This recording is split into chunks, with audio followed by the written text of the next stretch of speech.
Hello, Hello? Hello. this is John Trail Davis. You got pointed. This is John Trail Davis, and I'm with Miss Hall's second art class, and I'm interviewing Mr. and Mrs. Myers about the Civil Rights Movement of 1963. So, were you around during the 1963 Civil Rights Movement? Yes, I was. Yes, I was.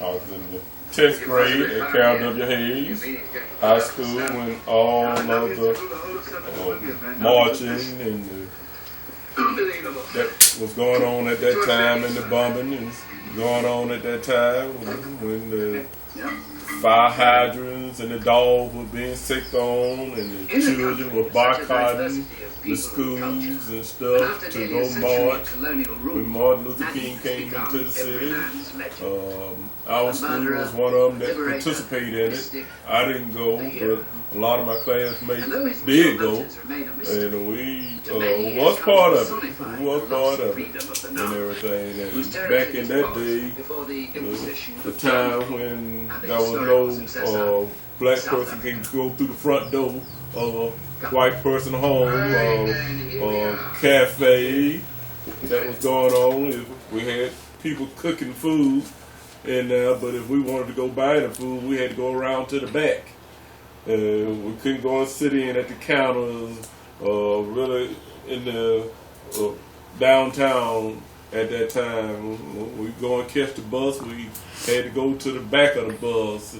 They had places where we sit, and if the white seat got bigger, the black seat got smaller. They kept moving the seat back, the sign back. So we rode everything, but we had to be mindful that if a person got on the bus and we were sitting on the bus, we had to get up. So if it was a white person that got on the bus, the black person had to move further to the back. And during that period of time, Martin Luther King came through and gave numerous speeches at New Pilgrim and 6th Avenue Baptist Church and Bethel Baptist Church, which was someone that was getting bombed at the time, and most of our class members that participated in it, they wasn't as intimidated as the older people that had been kind of raised up with the white being dominated by them, but we was coming into our own, and we just refused to have them to control our every move. So as we went into the service and started seeing the prejudice there and going fighting all over in Vietnam and coming back over here, we fighting for our country, but our country was still making us like second-hand citizens. So that probably elevated a lot of animosity in our heart. Here I'm fighting over there, then I got to come back over here and fight over here too for equal rights. So back in that day and every time, we just had a rough time because they had the upper hand. It was more of them, more white folks in control of the voting, and they had the policemen and fire hydrants and all of that, and didn't too many of us really have anything like the guns and stuff. Like we had little handguns or had little shotguns to go hunting, but most it wasn't really for like they killing now in this day and age with all these assault rifles and stuff. It wasn't in the black person possession at that time, but we had the militant one that was coming up, like the Black Panthers and the Muslims, and they rather fight than switch. They want to stay in the mode of having the white man telling us what to do all the time. We can think for ourselves. We can do what we want to do. But back in that day, we came out of it. We came out of it. Quite a few died though. Quite a few died. Quite a few went to jail. And those that died laid the groundwork for us to go and vote to have a black president today. Okay. What can y'all say about the 4th Street District? Well, downtown, that was our hanging spot where we could go, and if we couldn't socialize in Birmingham on 1st Street and 2nd Street and 3rd Street, we'll go down there to the 4th Avenue, which catered to most of us. Even the clothes and stuff, that we were super fly, and back in them days with the big shoes and the big collars and the afros and stuff, you could get most of everything down there on 4th Avenue. We had two theaters down there. You can go down there and spend 50 cents and look at 4 or 5 movies back in that day. And they had good eating, but most of us that lived, we felt comfortable on 4th Avenue because most of the blacks, even the whites that own the building down there, they cater to us. Even the white folks all around the South, they cater to us taking our money. They rather have our money than to say that we can be friends with them or any of their children. Like right now, when I was coming up around here, I didn't know one white child name.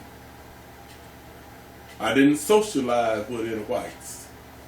I never did know any white boy or girl name. So that just showed that how bad it was. It was bad. It was bad. How was the 4th Avenue district? And that was my mistake the first time I said 4th Street. Oh. What's the 4th Avenue district? Do you have anything? Oh, well, he was explaining about that. I came from a different area. My little hometown was Orville. It's near Selma. And, of course, that's where the big march went across the Pettis Bridge. I was like the 5th or 6th grade when all of this was going on. And I went to Keith High School. But my parents did not allow us to come into the city to participate in the march. The situation was just as bad there because my father was a sharecropper, and so we were all working for the white man, and he always had the upper hand because every year when they brought the cotton, because that's what we had, he would actually say to my dad, David, if you had gotten one more bale, you would have broken even. So they always had a way to keep the black man down. But my parents believed in education. So they had 13 children. 12 of us are still living and doing quite well. But we had a doctor's office in our little town. And they had a white side and a black side. So all the white people had sit on one side and the blacks on the other side. And same thing with a restaurant. But we had our own little area, too, in the city of Selma, where all black people would go get their hair cut. They would actually shop. So we were just segregated. And you felt comfortable staying in your little corner of town. The white man let us work for him, like our parents, our moms, could actually take care of their children. They could cook their meals, but they couldn't sit down and eat with them. They had to actually eat in the back of the kitchen. If you went to their house, you go in the back door. You never go in the white door. You always said, yes, ma'am. Even as adults, you say, yes, ma'am, no, ma'am.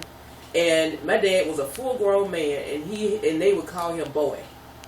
Now, that would be a fighting matter today, but they actually called him boy, a full-grown man.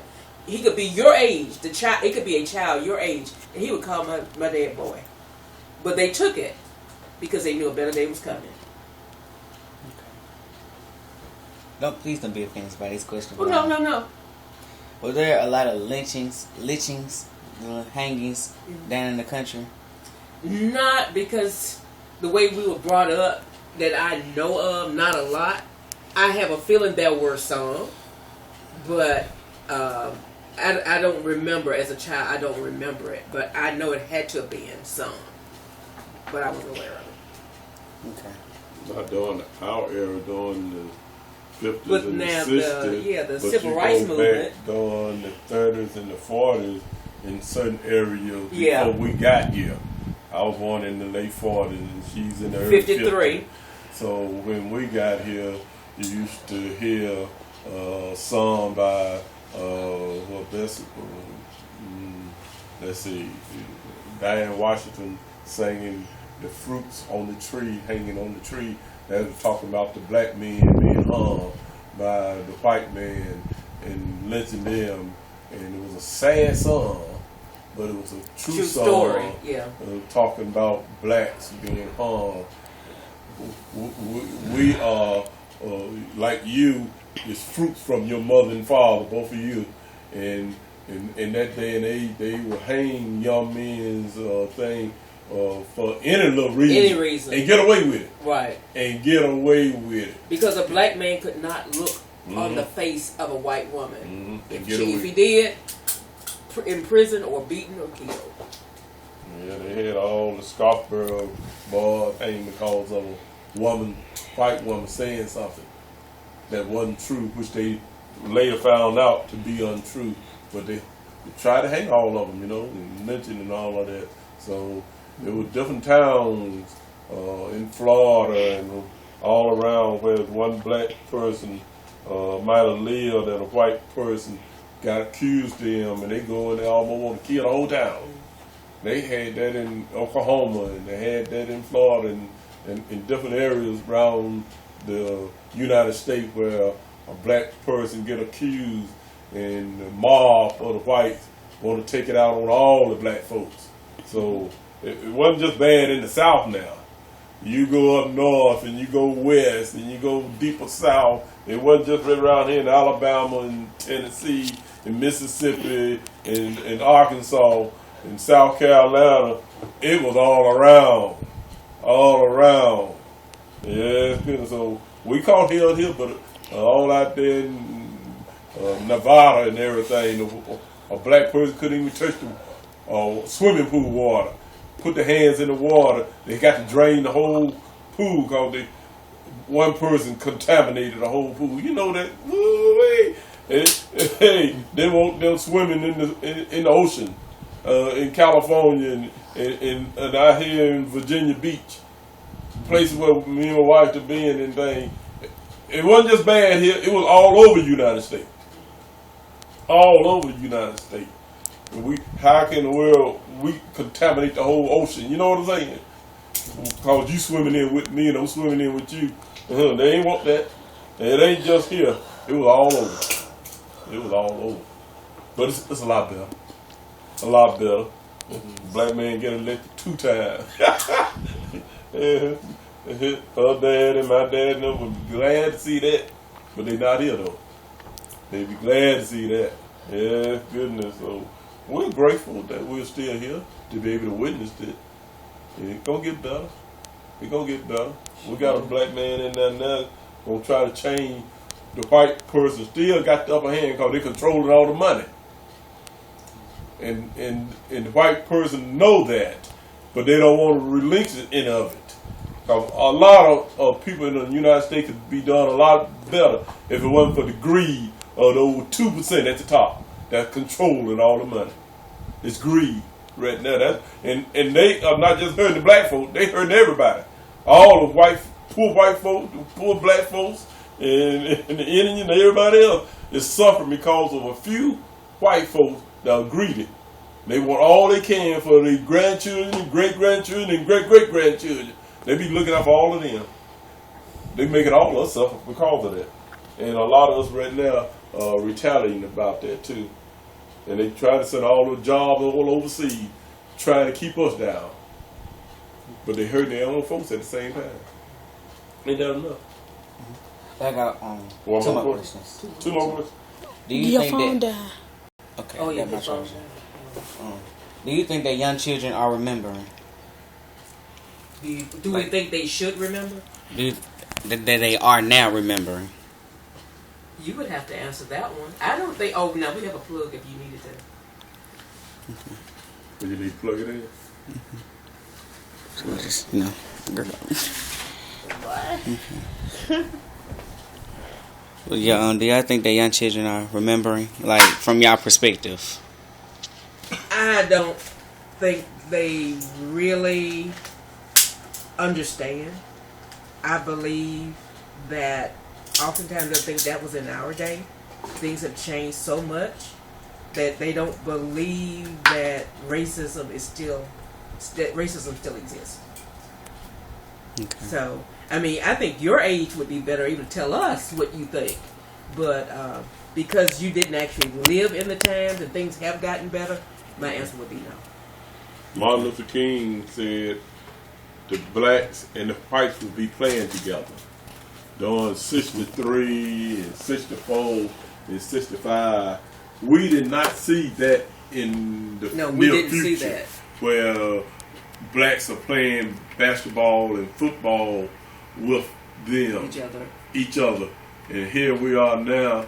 You can go and walk down the mall with a white girl on your arm, or a white girl can be walking down the mall with a black man on his arm. We didn't see that. Or getting married. That wasn't even thought of back in that day.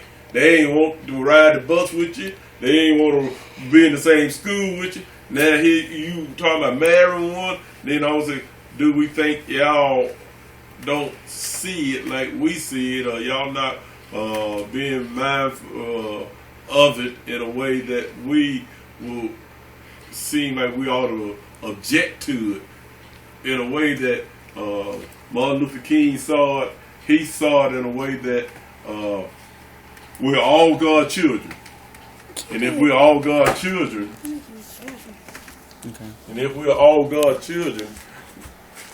we ought to live happy together. But as we see it right now, that if I am walking down the street with a white lady and I'm talking to her, I ain't got to worry about being lynched now. But back in that day, I better not be walking down the street with one. And am I being disrespectful to my elders who, boy, don't be talking to that white girl. But in this day and age, my son and you talk to one, we sometimes think in our mind, we can't do that. But now we can do that. We can do that. And it is acceptable. But there's a lot of whites turning over in their grave and a whole lot of blacks in their grave. What's going on? You know what I'm saying? What's going on? I wouldn't want you to be naive and think that racism does not exist. That I know that even our own race, sometimes you can't trust us. But I don't want you to be naive and think that racism does not exist. That you can get so friendly with another race that you think that they have your best interest at heart. You really have to pray, and you really have to use your senses. You know, I say we get along with everybody because we're all God's children. But there again, racism still exists. Okay. Last question. Do y'all think that what is your message to young people?